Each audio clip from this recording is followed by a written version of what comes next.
It's graduation season and I want all of you to look your best. Okay, the makeup I did on my graduation was questionable, but remember that was years ago. Sunset eyes were a trend, okay? But my highlight was on fleek and my pictures turned out great. The key is matte skin. I don't care what skin type you have, it's easier to add the dewiness instead of take away the madness. If you want a more natural finish, go for the Kylie Skin Tint. I personally would recommend a full coverage foundation like the Huda Easy Blur. When you're under very harsh lighting, everything can be seen. You'll be sweating, running around trying to take pictures with every single person in your cohort. Even though the auditorium has aircon, my cap was soaked with makeup, but I cleaned it before returning it. I really want to brighten up my under eyes, so I'm gonna use concealer in these areas. Does anyone cry on their graduation?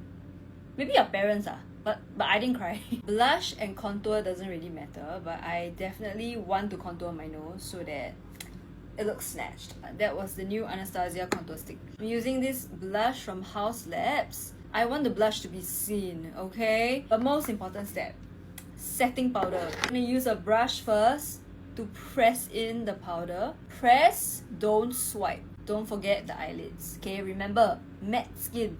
At this point, I will use setting spray. When you're putting that much makeup on, it's important to melt down the powders into the skin. Don't worry, I'm keeping the eyes simple.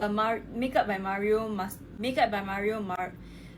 mix these two browns. Going to blend it on the entire lid.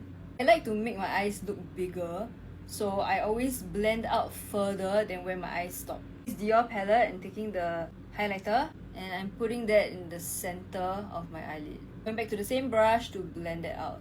Inner corner to brighten it up even further. Take a dark brown and I'm going to blend this on the outer corner. I just want to give it more of that depth. Same dark brown on the lower lash line. I just completed my degree. Of course, I'm drawing a big fat wing. One more of that separated lash effect today, so I'm using the Etude mascara.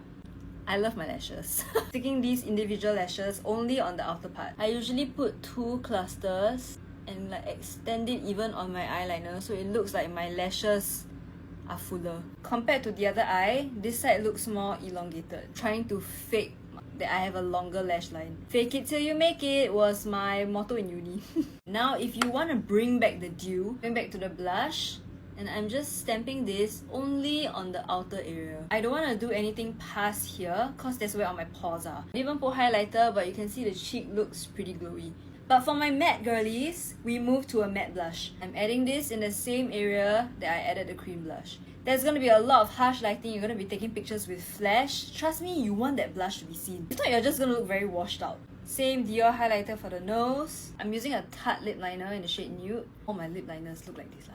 Please don't use a gloss. Glosses are gonna bleed everywhere and then you're gonna be talking and then you're gonna be hugging people and then it's gonna transfer. No. Use a lip tint, preferably one that has a glossy finish. So the one I'm using is from Romand, shade number 30. This is my favorite lip tint ever. Last step, bring out your touch-up powder. Anytime you feel like you're looking a bit shiny and oily, just go back in and mattify yourself. There is no shame in touching up midday. You can't tell me my skin doesn't look flawless. If I could go back in time, this would probably be the go-to look that I would do. Full glam, but it looks fresh. If you passed all your mods this year, congratulations on graduating uni, and welcome to adulting and the working world.